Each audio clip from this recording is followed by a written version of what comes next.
Welcome to Daily Wisdom from the Flippening podcast. These episodes feature short, to-the-point clips from our full-length interviews. We talk to the men and women behind the trades, crypto exchanges, and regulations with the goal of helping you become a better, more informed investor. Hi, I'm Michael Kaplan, editor of the Flippening podcast. Today's episode is from a 2018 conversation with Dhruv Bansal, co-founder and CSO of Unchained Capital, a company that provides cash loans to holders of crypto assets.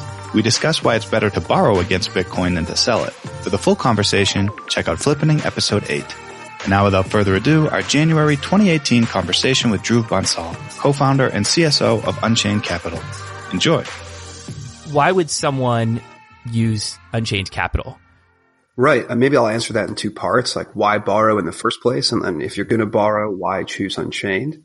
So I think you're right. Like probably the biggest competitors that we have to our loan product are ignorance and apathy, right? Not knowing that this is a financial degree of freedom, not caring perhaps for a variety of reasons, or honestly being overwhelmed. Why borrow? It's demonstrably been the smart move, given the price history of Bitcoin. Yes, there have been down periods. There have been windows in which someone who sold might have been slightly better off. But in general, given the rates that we charge, given the appreciation of Bitcoin, given the reality of capital gains taxes, net, if you're thinking of selling, it's almost always better to borrow.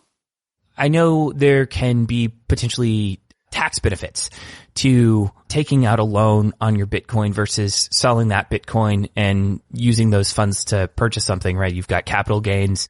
Maybe someone wants to defer, like they want to translate what would be short-term capital gains into long-term capital gains eventually, or something else. Can you describe what you've heard from your customer base in terms of their tax-based motivations for using a loan product?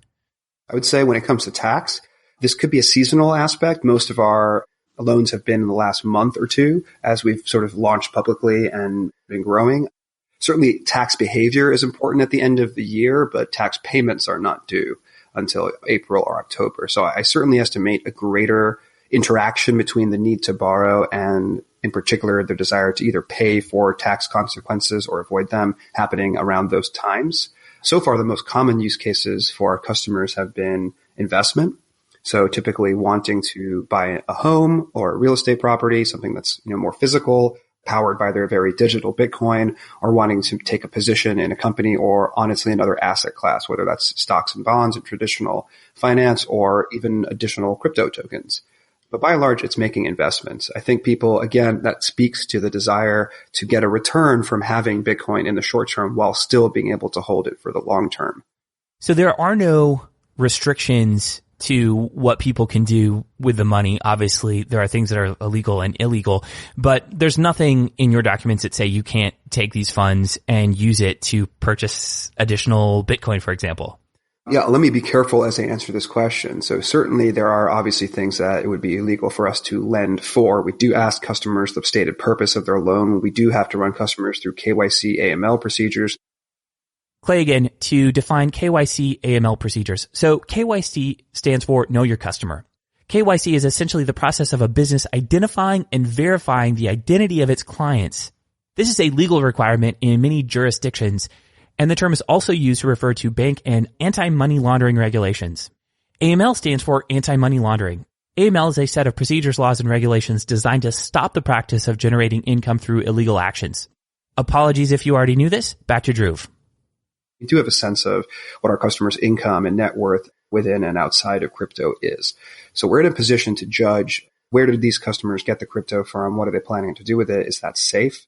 The chief decision criteria we use are obviously first and foremost legality and appropriateness. Can we lend to this person? And then second, is it appropriate for us to do so? Is it safe in the sense that is this person going to be able to meet their interest payment requirements?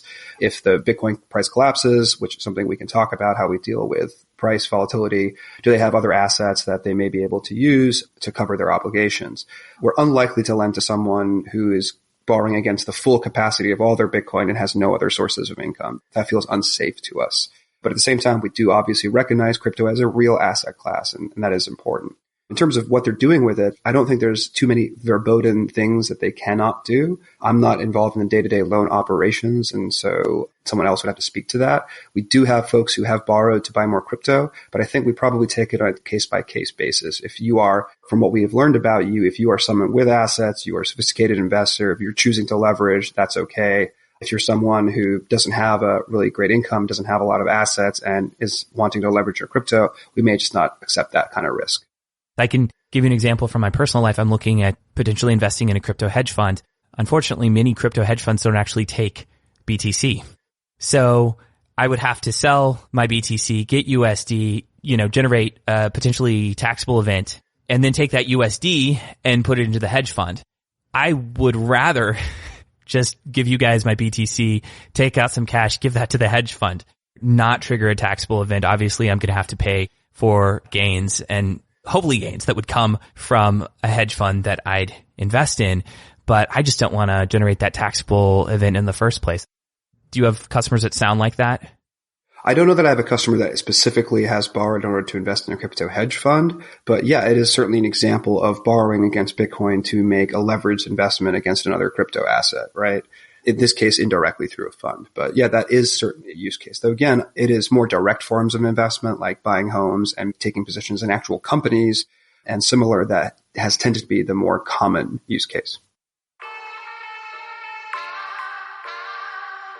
That's it for today. If you like what you heard and want to support the show, please consider leaving us a review on iTunes, Stitcher, or wherever you listen to podcasts. If you decide to leave us a review after subscribing, we'll send you a free Nomics t-shirt. Just hit us up on Twitter at username Nomics Finance after you've left the review, and we'll hook you up. You may also be interested in Nomics.com, our crypto market cap and pricing website. Check us out at Nomics.com, spelled Nomics. Now stick around for our legal disclaimer. All opinions expressed by podcast hosts or guests are solely their own opinion and do not reflect the opinion of Nomics or any other company. This podcast is for informational and entertainment purposes only and should not be relied upon as the basis for investment decisions. The producers, hosts, and guests of the show may maintain positions in the companies or assets discussed today.